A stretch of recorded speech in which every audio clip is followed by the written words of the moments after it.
This is Hannibal with a daily wrestling news update, fresh off of finishing an interview with none other than the living legend Larry Zbyszko. The link to that interview is in the description, or go to the Hannibal TV on YouTube. One of the nicest guys in wrestling. 74 years old, made his money, saved his money, still is walking around well, still has his head together. Smart guy, love picking his brain and chatting with him. But let's jump into the news. AEW brought Jim Ross back last night because they were in Tulsa, Oklahoma, not too far from where I am. Jim Ross, by the way, said that his grandkids were there, and his grandkids apparently aren't wrestling fans. It's funny that he's making more money than any announcer has ever made in the history of wrestling to hardly work, but he admits that his grandkids aren't fans of the product. They were there to support him. Devon Dudley, who, again, I guess he's got to come up with content. I believe it could be true, but it's weird that he's coming up with this story 20-ish years later. I guess Jim Ross denied Devon's racism claims the first time. So Devon Dudley, the WWE Hall of Famer, is now being more specific about it. He said that Jim Ross liked Bubba, the white one of the Dudley boys, but said something along the lines of the verdict is not out yet about Devon. This was during the Attitude Era. And he insinuated that the verdict was not out. It didn't have anything to do with company problems. It had to do with, I guess, the color of his skin. He's black. And I guess there was another incident that supposedly took place in Indianapolis where Tommy Dreamer, who's one of the bookers at TNA now, Paul Heyman, one of the WWE writers, was there. He's also manager, and Spike was there. They were all at a table, and Devon is alleging Jim Ross shook all of their hands. And then Paul Heyman said, "Hey, what about Devon?" And he said, "What, is it because he's black?" And then JR said, "You're damn right, it's because he's black." So again, I don't know Devon at all. Jim Ross, I can tell you he was one of my favorite announcers, and I do like his stories. For a long time, before the stories got repetitive, I used to listen to his podcasts and stuff. So, again, he was associated with Bill Watts. He's from an era where racism was more prevalent. We haven't heard any stories like this until this one came out about Jim Ross himself, and it is 20 years later. He is being very specific here and mentioning people that witnessed one of the times where it allegedly happened. So there you go. Apparently, Jim Ross is saying he's willing to talk to Devon about it, but he doesn't want to make a show of it. And again, if I was Jim Ross, why would he want this in the public? Because again, supposedly we know about the Tony Khan gravy train. He's paying Jim Ross more than any announcer is making in wrestling right now to hardly do anything. And he's probably taking care of his numerous medical bills. He doesn't want to get into public racism allegations at this point. So I wouldn't expect this to go much further because it's not going to benefit Jim Ross at all. And I guess Devon, what he can do is have these people that he says witnessed it, Tommy Dreamer, Bubba, Paul Heyman, and Spike, publicly vouch for him that one of those incidents actually happened. It does sound like, I will say this, Eric, the second time if why did you not shake this guy's hand? Is it because he's black? That does sound like, hey, that could be a rib. Because maybe he just didn't see him. I don't know. I know wrestling is very political, though, and I wasn't there. So, and as I've said, I've met Jim Ross a bunch of times. He can be grumpy, depending on what day you meet him on. He's been very, very nice to me. Some of the times I've met him, he's been grumpy to me other times, which I don't know if he even remembers any of the times he's met me. But I do have at least one of them on tape because I interviewed him once. But overall, I'm neutral towards both of those guys.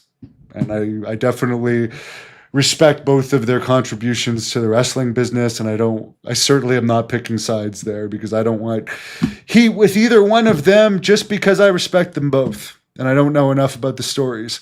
SmackDown did a 0.29 rating for the first one of the year with 1,147,000 viewers. So that's pretty good overall. I did look up with AEW Collision right now. They're doing worse ratings than Rampage did when Rampage was canceled. The last 10 weeks of Collision, those ratings have been worse than the last 10 weeks of Rampage when Rampage was canceled. So are we going to see Collision canceled soon? I don't see why it wouldn't be a possibility because Rampage was canceled with more people watching. And of course, Collision just did a 0.03 rating the other night. Logan Paul has signed a long-term full-time contract with WWE. So what they're doing now, and I understand why they're doing this, they're having a very hard time finding the next John Cena, finding the next Brock Lesnar, finding the next Steve Austin, finding the next Hulk Hogan. So they're taking people like Logan Paul, who are already famous, and trying to make them wrestlers. So Logan Paul, I mean, he doesn't kayfabe, and it's very spot festish, but that's what wrestling is like these days. That's what it's like. He's helped WWE a lot with getting wrestlers on his show that never would have been on his show. Which by the way, his actual show used to be a lot better than it is now. Since his join with WWE, it's not as good. I will say that. Not that I was ever a top fan or anything, but trying to watch the WWE episodes is cringe. It truly is, but he's making a lot of money. But I get why they're doing it, why they're hiring him, because he's more famous than any of the younger talent coming up from NXT. So why not hire someone that's already famous since we can't make our own stars from scratch anymore? I get why they're doing it. And he helps make them look cool. I'm sure Jake Paul will be getting an offer soon anyways. Apparently for the Adam guy, I forget his last name, but the Adam Pearce, who teased that Jericho might be returning on Raw. All it was a tease. He mentioned something about walls being torn down. Jericho did not appear on Raw. He is still expected to appear this month, even though Tony Khan has been saying how much he loves him lately. There has been no confirmation he's signed anywhere. All I can say, though, is if Tony Khan loves Chris Jericho so much, you can't give me a good reason why you'd sit him out from April to December. Yeah, I just don't. I can't get a good reason because you're hitting record low ratings. You're doing shows at Comic Cons and in ballrooms instead of arenas most of the time, and you don't think Chris Jericho is going to help at all. You just rather sit him out because you think you think if you use him, it's going to make him more popular when he goes into WWE. I think it will actually make people miss him more. So when he does appear in WWE, it's going to be a bigger deal. I don't agree with their policy of sitting people out. Because look at Rusev. They sat Rusev out for over a year when he was Miro or whatever. And let's face it, Rusev was a flop in AEW, and he's now once again a flop in WWE. He's opening a wrestling school now for crying out loud. The biggest pop Miro got in the last few years was when he first came back because people missed him. But if you had him on TV that whole time, they wouldn't have missed him. So what benefit did it do to you keeping Rusev off TV? The moment they had Lana make out when she was his husband or his wife, which I think they're back together now, make out with Bobby Lashley on top of Rusev, is the last time any self-respecting man would ever cheer for Rusev. That's just a fact. They're not going to cheer for a cuck. It's just not going to happen. You can repackage him, you can do whatever you want, but people, you can't respect a guy that lets his wife make out with another man on top of them. It's just pathetic. WWE is making custom title belts for the college football playoffs because title belts are no longer special at all. They're just a trinket that they now give to teams when they win events and so forth. I don't know. I lost my page of notes.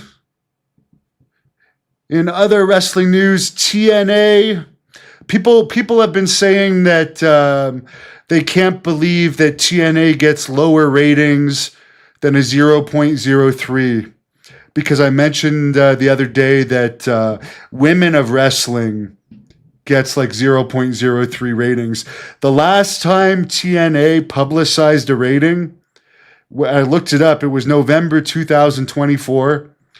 They got a 0.03. And according to AI, the reason they have not publicized a rating since then is because they have been too low. It would make them look bad to publicize them, and they're likely not even getting a 0.01. That was on Access. They start on AMC soon. Which, by the way, Matt Hardy, who is with TNA, thinks there's going to be more WWE crossover with TNA once they get on AMC. And it remains to be seen if they're going to start publicizing ratings when they get on there.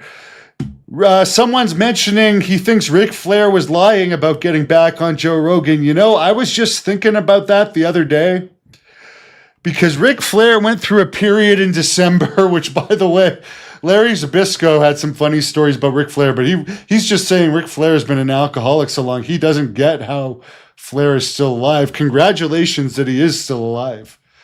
But he was mentioning in one of his tirades back in December, when he was taking shots at people like me, people that he says are nobodies, but somehow the 16-time world champion is talking about me. I don't get it either, guys. But he was saying around that time he was going back on Joe Rogan. It doesn't appear like that's happening, but who knows? But that was like a month ago and it still hasn't happened. Thomas, when Netflix takes over WB, all the AEW shows will get canceled. Well, yes. That goes without saying because, first of all, they're paying them $180 million a year for shows that are getting 0.07 ratings for their flagship and 0.03s for their secondary show. Why would you keep them around? Second of all, they're WWE's competition. Third of all, I hear that they're having like Ring of Honor matches on the AEW shows. Why? That's another retarded booking decision. Like, why would you have the lower brand? First of all, why are you sitting Chris Jericho out, but you're having Ring of Honor matches on AEW shows? It just doesn't make sense. TNA is cranking it up. Well, they're in bed with WWE now. WWE is probably going to buy them at some point. It's going to be interesting to see if TNA will beat AEW in the ratings because NXT already beats AEW. And they only get like $23 million a year. So AEW is getting like $180 million a year, supposedly, to be on WBD. To NXT getting like 23 to 26 million to get better ratings on CW. There's something weird going on there. AEW will get worse in 2026. Yes. Because they're showing no signs of getting better. All we hear, here's what we hear. Tony Khan keeps saying 2025 was the best year in the history of AEW. We know you're lying to us because it wasn't. You had numerous crowds under 1,000. You broke record low ratings. You're going to ballrooms and Comic Cons, and you're not even filling the ballrooms to their real capacity. You're going to the ECW arena, which Chris Jericho is saying that reminds him of like independent wrestling in Winnipeg. And this is why I think Jericho is finishing with WWE. Tony Khan could offer him millions and millions and millions, but you want to be finishing. Not that WWE is the greatest company in the world, but you're going to be finishing in major arenas, and they're going to really make the most out of the end of your run. That's why I think he's going to finish in WWE. Eric says he loves my show. He appreciates my work ethic. Appreciate it too. Appreciate you appreciating me. A lot of people hope a lot of people wonder why we hope AEW gets canceled. It's because Tony Khan is so arrogant. He's got Jake Roberts working for him, Jim Ross, a great mind. He had Arn Anderson working for him. He doesn't use the minds that he has. He just wants to do everything himself. So that's why people want it to fail, because it's just his mentality that I'm going to do things my way. I don't care about other people's ideas and so forth. That's why people get annoyed at it. No, they came closest to competing against WWE, Chris, when they first started. Now would be a good time to try and compete more against WWE, because WWE is in a down, I wouldn't say spiral now, but it's at a period of less interest. Last year was already getting there, but John Cena was a little life preserver. But now they really need something, and I don't think Jericho is going to be a massive life preserver. It's going to be something. And we hear Brock Lesnar is going to retire, AJ Styles. These are all retirements that are going to happen in 2026. So 2027, what's going to happen? I guess they're just going to have to bring guys like Austin back or The Rock back, pay them more just to try and keep things afloat, unless they can make new younger stars. I hope things get better. I really do, because I like to report on this and I want people to be interested in it. Lots of comments. Someone says thumbs down to AEW. I want AEW to do better, by the way. I just don't see the makings of a company that's going to suddenly change. And Dave Meltzer is a fan of their wrestling style, the spot fest wrestling style, the unrealistic wrestling style. He's a fan of it. And even I've heard Meltzer say he doesn't see how momentum is going to take a drastic turn with them anytime soon, because there's just no signs of it. Like, for God's sake, they got the Costco guys under contract. Give me a break. Anyways, someone says TNA is hilarious already. I have not seen TNA for a long time, because, again, to me, it's just a farm system now for WWE. But it's going to be interesting when they get on AMC, if they become more of competition to AEW. Yeah, there's 3 guys called the Costco guys that had 15 minutes of fame a couple years ago that AEW signed. I don't get it. I really don't get it. Have a good night, everyone. Please check out my interview with the living legend, Larry Zbyszko. It was highly entertaining.